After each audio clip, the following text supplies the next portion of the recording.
Eu estou fazendo atendimento aqui de uma paciente que tem anemia falciforme. E ela desenvolveu 2 feridas na perna, está evoluindo muito bem em uma das pernas, a outra a gente está alcançando também um sucesso um pouco mais lento e eu vou explicar para vocês ao longo desse vídeo o porquê. Primeiro vamos falar o que é a anemia falciforme. A anemia falciforme é uma doença hematológica que tem a ver ali com problemas no formato das hemácias. Tá? Existem até nomes mais específicos, eu não vou entrar nesse detalhe, porque a mudança da nomenclatura vai fazer com que as pessoas muitas vezes não reconheçam essa doença, que já é conhecida há muitos anos por anemia falciforme. Ela é mais predominante, né, em pacientes de pele negra. Né? Ela é praticamente exclusivamente de pacientes que têm pele negra e que carregam contigo os traços falciforme, que a gente chama. O que acontece nesses pacientes com anemia falciforme? Eles têm uma hemácia, que é a célula vermelha do sangue, em formato de foice. Por isso que ela tem esse nome de anemia falciforme. Bem, mas e por que esses pacientes com anemia falciforme desenvolvem feridas, principalmente na região dos membros inferiores?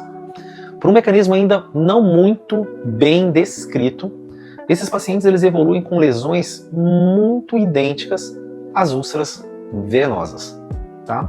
Existem alguns autores que tentaram descrever isso, falando que a presença dessa anemia, dessa hemácia com formato de foice, ela pode ocluir pequenas vênulas, pequenos vasinhos, causando a oclusão desses vasos e provocando aqui a formação da ferida.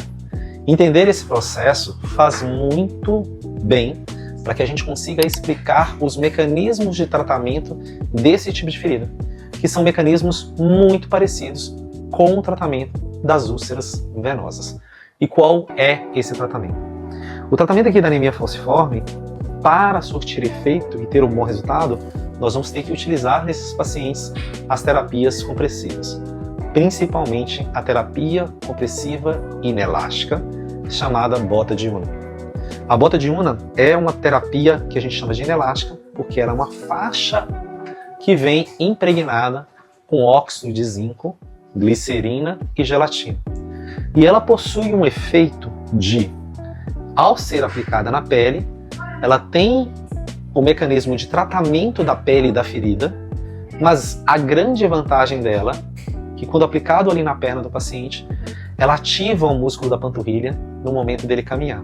E isso vai melhorar o retorno venoso. É isso que faz muita diferença. Depois eu vou mostrar para vocês alguns antes e depois de pacientes com anemia falciforme tratados com esse enfaixamento.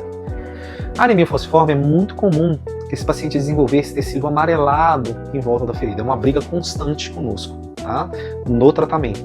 E aí a gente tem que aplicar alguns tipos de terapias tópicas diretamente na lesão antes de aplicar a bota de Unna. Eu particularmente não gosto de usar a bota de Unna diretamente na ferida nesses casos. Não seria proibido, mas aqui no nosso protocolo da Doutor Feridas, geralmente a gente utiliza algumas aplicações antes e vem com a bota de Unna somente aproveitando a questão da melhora do retorno venoso. Então, aqui no leito da ferida nós podemos usar algumas espumas. Se a ferida tiver sinal de infecção, as espumas com prata. Nós podemos utilizar curativos impregnados com polihexanida, que também trata a infecção. Vai depender muito do momento em que a lesão está, tá? Nesse caso dela, por exemplo, ela tem uma ferida aqui que está toda granulada, já está vermelhinha, já saiu todo esse amarelo. Então aqui eu já não preciso aplicar nada que tenha ação antimicrobiana.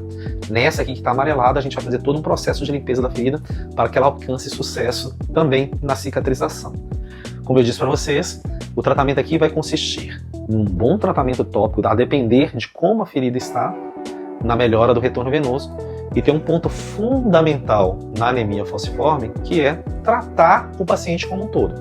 A doença dela não pode estar muito descompensada. Então, se ela estiver com níveis de hemoglobina muito baixos, às vezes tem que tomar... Você tomou transfusão recente? Ela, por exemplo, teve que ser compensada recentemente por problema de hemoglobina muito baixa. A anemia estava muito baixa, lembrando que a anemia é muito baixa, o paciente não vai ter os nutrientes necessários para a ferida cicatrizar. Outro ponto importante é que é de fundamental importância para esses pacientes tomarem os suplementos nutricionais. Eles, mais do que ninguém, precisam dos suplementos nutricionais para cicatrização, principalmente os que contêm ali zinco, vitamina A, vitamina D e a arginina, que confere ali uma facilidade para a questão da formação do colágeno. É unindo essas partes que vão fazer com que essa ferida melhore de forma mais rápida. A terapia tópica, a melhora do retorno venoso, a compensação da doença, o uso do suplemento e algumas terapias adjuvantes que a gente utiliza. No caso dela, a gente está utilizando aqui o plasma fio físico, que faz uma vasodilatação e promove uma melhora da oxigenação local e chegada de sangue. Quer saber mais sobre tratamento de feridas? Não deixe de seguir o nosso canal.